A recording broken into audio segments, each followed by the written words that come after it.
The leaders of the two other main parties. University of Ottawa political scientist David Mosgrove says so far the New Democrats have done a good job handling the pandemic, and that's why he thinks they won. John Horgan is probably electorally the most successful NDP premier of all time. You know, certainly is within the ballpark, and that says a lot about a party that has been in opposition for over 2 decades. No longer being able to use the excuse we're a minority government, Moscow feels the NDP need to get serious about tackling other big issues like climate change, the ongoing opioid overdose crisis, and transportation. I'm Sonia Aslam. Ottawa Public Health is reporting 90 new cases of COVID-19 as of Saturday. That's out of 978 new cases across Ontario. Meanwhile, Quebec records 1,009 new cases of COVID-19 over the past day, with 26 more deaths. Chief of Neskantaga First Nation scales up evacuation amid a tainted water crisis there.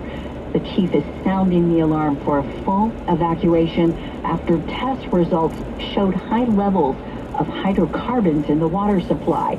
Roughly 230 people, most of whom were deemed vulnerable, were evacuated from the community earlier this week after an oily sheen was discovered in the water reservoir, prompting officials to turn off the pipes. A day after the U.S. set a daily record for new COVID-19 infections, it became very close to doing it again, where 83,718 new cases were reported yesterday. The rising cases are fueled by a spike in the American Midwest. Ohio and Illinois rocked by the virus, shattering daily records for new cases, and the trouble stretched beyond the Midwest. New Jersey, one of the states hit hardest early in the pandemic, now seeing its highest daily case increase since May, with hospitalizations doubling since the summer. Close to 8.6 million Americans have contracted the virus, and about 225,000 have died. Those statistics are the world's highest. A new report seems to confirm that many Canadians have already suspected workers near the bottom of the income ladder are dinged hardest for extra earnings than anybody else, including those at the top. The federal study suggests that workers with modest incomes between about $25,000 to $34,000 lost $413 for every $1,000 in extra earnings. That's the highest clawback of any income level. The numbers were crunched by Finance Department officials and show that besides paying more tax, making more money can mean losing other benefits aimed at alleviating poverty. Rob Westgate, The Canadian Press. Your 1310 News weekend weather. Today, the high is expected to reach 6 degrees. Tonight, a low of +1. Tomorrow, a high of +4. And right now, it's 1 degree, but feels more like -3. I'm Deborah Ryder, 1310 News. For news anytime, follow us online at ottawamatters.com. You're listening to a repeat broadcast on 1310 News. 1310 News gets answers with Sam LaPrade. A look at the state of long-term care in the province during COVID-19 on 1310 News and Rogers TV. There's certainly an opportunity to get answers about a crisis in this country, and we all know we're in a crisis. The crisis we're talking about today is long-term care in Canada. Professionals in long-term care, families, community leaders, very concerned about the challenges people face in many facilities, in many long-term care homes, the staffing resources, the lack of funding, the pressure on families, outdated and overcrowded. The lack of consistency in care in this country and even within provinces was a crisis before the middle of March of 2020, before COVID hit this country. The Independent Ontario Long-Term Care COVID-19 Commission shared the following yesterday.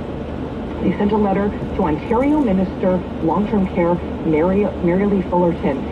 This is a quote: "Devastating, emotional, lonely, depressed, muzzled, trapped, broken, spirited, and boredom." The one that really shook me to the core was terror awakened. This is the words used by long-term care residents in this country, board members, Ontario residents of associations, councils, to describe their lived experiences during the first wave of COVID-19. This is, of course, 1310 News, Rogers TV. We're focusing on long-term care. Someone that knows this subject very, very well, has provided some excellent care, is Melanie Lefebvre, Executive Director of the Waterford Residence. Hello, Melanie. Hi, Sam. How are you? I'm really great because this is an opportunity today to really talk about something that doesn't get a lot of attention. I personally think the attention that it needs in this country and in this province. Melanie, take me back to January of this year. Take me back to when, you were working and before COVID. What was it like to work in long-term care? So it was actually quite nice, but I do want to make a difference, though. We're actually a retirement residence, so we do take care of seniors, and we do have an assisted living unit in our residence, but we're not quite long-term care, so not always the same mandates as long-term care homes. However, we did experience a lot of similarities. So we talk about social isolation right now, and that's definitely something that we're dealing with on a daily basis.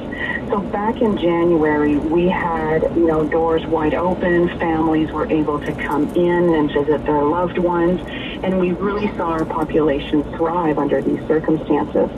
That's changed significantly since, especially the second wave. Mm-hmm. Yeah, it's really interesting because you and I've had a couple of conversations, of course, early days of COVID-19, and even I think back to those conversations, and I could just hear in your voice how hard it was for you to ensure that families were knowing that their loved ones were being cared for. What's that pressure like for you, Melanie, and your team?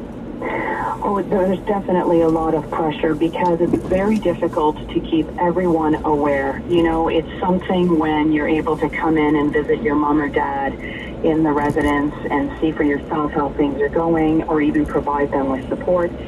Although we have excellent communication and there are daily memos that go out, it's just not the same as when you're seeing your loved one, firsthand. And we have seen them change over the summer. We saw what the effects of social isolation will do for seniors. And, there were a lot of lessons to be learned from the first wave that, we're trying to implement now.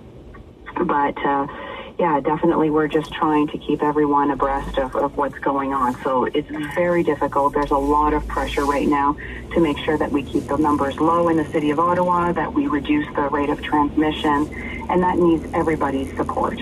I think when we think about the Waterford, I actually live near where you're building a beautiful building. You've got incredible facilities. Not everybody can afford to sort of stay in that type of facility, and you obviously care for, the people in your care very well. Do you sort of feel for many families that are looking for solutions at this time? That's right. We're very fortunate to have a large square footage of amenities, and so even though the building or the city is in a high alert and, we might be in lockdown, we still have some resources for us to draw on. Not everybody has that. And I can imagine how stressful it might be for some long-term care homes to try to change the mood in the building and trying to meet all of the resident demands when everyone is just short-staffed and everyone is just trying to pull together to make something happen. What advice would you have, Melanie? Because I think, a big part of my mandate for the show today is to really speak to those families that are, thinking about putting somebody into a residence like yours or into, something that is going to help improve their quality of life. Many times families can't manage on their own. What advice would you have for families, Melanie? Don't be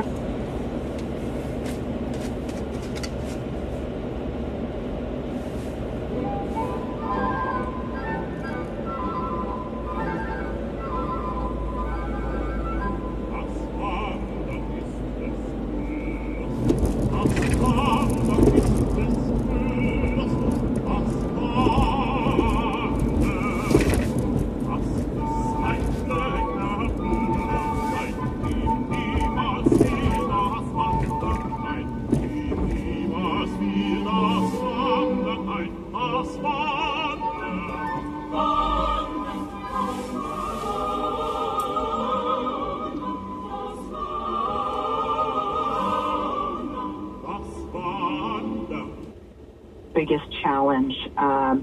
Even before COVID-19, there was a shortage of healthcare workers. And now, especially, we're finding that, although we're very grateful for CERB and all of the additional social programs that were available to people, we did have some people who made the choice of, I have a family at home and I could get my CERB and, so perhaps my priorities were somewhere else. And we know no hard feelings or anything, but right now it's definitely difficult. So we've lost some staff, and it's been difficult to recruit and retain staff. We're constantly challenged with, increases, even provincially funded increases for PSWs for long-term care, but we're left out of, retirement homes are left out of that loop. So that's been an additional challenge to try to find committed workers to stick with us and see through the pandemic. Everybody's got personal situations at home. Everyone has a family. With schools reopen, it's a challenge as well. Like I can tell you, even for myself, I had, my kids were sent home from school for, what was just a small cough or a tickle in the throat, but we had to self-isolate, and I had to self-isolate with them. And so that depletes the workforce for sure. It really does. And Melanie, I'm sure you've had many conversations with families. Take me to one of those conversations. What's that like to really assure a family that their loved one is being cared for? Yeah, I think that what the families are concerned about the most is really the social isolation. It is so difficult for seniors to not be able to see their families as often as they would like. And I think also for families, it's been extremely difficult to understand the differences between what is an essential visitor versus an essential caregiver. And for them, it feels like mixed messages. And I think just that alone has been extremely difficult for them to try to maneuver through, the directives that are being issued to our industry and to understand how they can stay connected with their parents and continue to come in and visit and provide that support. When there's really, public health, whenever there's an outbreak, additional recommendations are added to our the way that we function. And I just think that the conversations are difficult. You can see that people are tired. You can see that people are fatigued. and they would happily cooperate if they knew what to do next. But like I said, it seems like things are still changing on a daily basis. Really appreciate your time, Melanie. I know how hard you and your team are working at the Waterford Retirement Residence to ensure not only families are informed, but of course, most importantly, their loved ones are cared for. Appreciate your time today. Well, thank you very much. Take care. Thank you. And, you know, coming up on this show, we're going to speak to a lot of different people. You're not going to want to miss an interview that I have coming up with one of my colleagues and dear friends, Samantha Hasty. She has been trying to care for her mother through this. She's going to come up after the 10:30 news. Coming up in after this break is Jennifer Zellmer. She's the CEO of the Canadian Foundation for Healthcare Improvement, as well as Allison Seymour, the president of the Canadian Medical Association Foundation. This is a team that is looking for solutions. They've got a big announcement they've made this week. Stay with us here on 1310 News and Rogers TV to hear all the details. We'll be back with more officials and experts as 1310 News gets answers with Sam LaPrade. Here's Allison Slepnick of the Waterford Retirement Community with an important message. Thanks, Mark. What better time to start thinking about making that move to a warmer climate? And I'm not talking about Florida. The Waterford at Bank & Hunt Club will bring Florida to you in our warm saltwater pool and tropical all-season atrium complete with palm trees. Check us out online at waterfordliving.ca or call Sabine and book your tour and see for yourself the difference family ownership makes. Book your virtual tour today. Waterford Retirement Community at Bank & Hunt Club. waterfordretirement.com. Before you know it, spring will be back around, and so will your honey-do list. Be ready with the Tool and Equipment Store and Husqvarna. Oktoberfest is on now until October 30th. All top brands are ripe for the picking, including Husqvarna Lawn and Garden, the leader in outdoor equipment. Life's just better with Husqvarna. The Tool and Equipment Store, Robertson Road, Hawthorne Road, and OttawaFastenerSupply.com.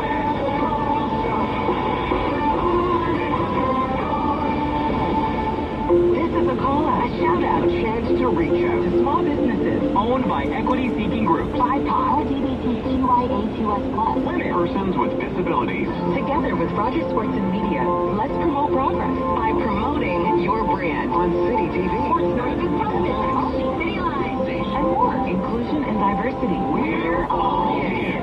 Learn more at allinforequity.ca. Allinforequity.ca. Allinforequity.ca. Everyone needs some really good friends. You know, the kind who have your best interests at heart, who would do anything for you. Friends like Craig and Wendy at OttawaHouseandCondo.com. They offer a free custom domain website, home staging consultations, free video, photos, drones, and so much more. Plus, they use a proven system to help you sell faster and get more money for your home. Friends don't let friends make a mistake with their biggest asset. For real estate with reassurance, call Craig and Wendy or visit OttawaHouseandCondo.com.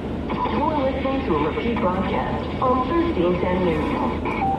Loved ones kept apart, funding shortages. What's the story with long-term care in the province during COVID-19? 1310 News gets answers with Sam LaPrade on 1310 News and Rogers TV.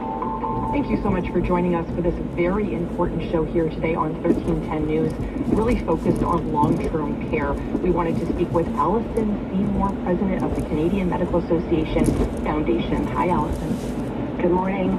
Allison, one of the really important pieces for the Canadian Medical Association Foundation this year has been the incredible generosity from the foundation to fund many different projects up to the tune of $30 million in the last number of months. How has that resonated with Canadians? Well, it has been a significant year for us at the foundation, certainly not one that we were expecting at the beginning of the year, but as we've had the conversation in the past, Sam, we really felt that there was an opportunity to act in this, to address real crisis needs as COVID hit the frontline workers and Canadians, and we've had tremendous response to the funding already. We've dispersed close to $30 million, as you've said, and we're looking for additional ways that we can continue to fund areas of need and hopefully have a longer-term impact as well.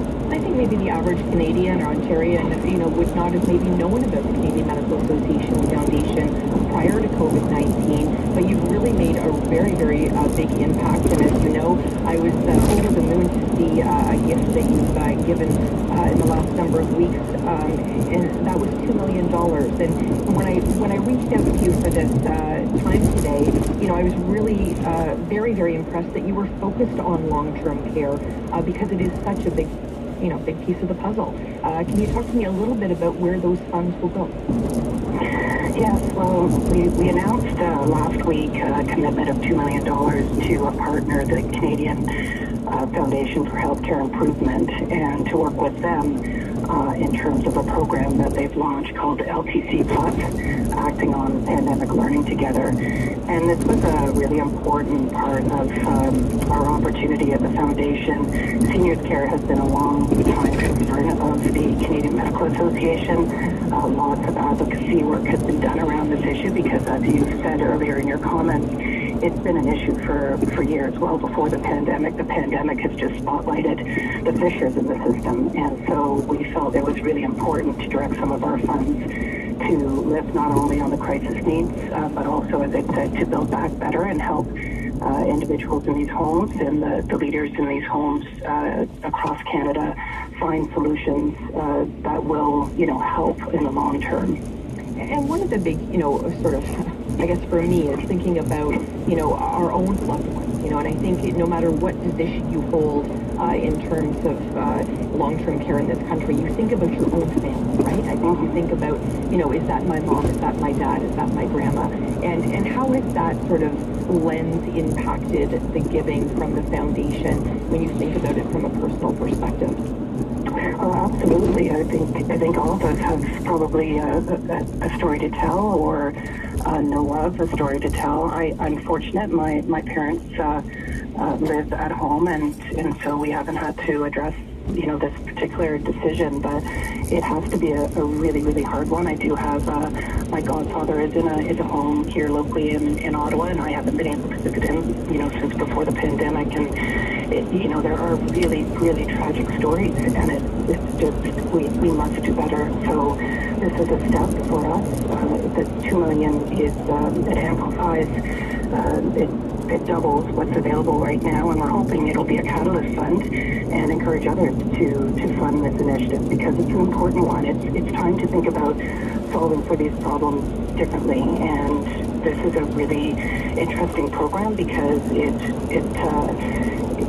partners, it offers a way to partner and collaborate and learn from each other, what people are doing well and how that can scale across the country to other homes so that both the frontline caregivers and really importantly the residents are kept safe as we see the impacts now of the second wave.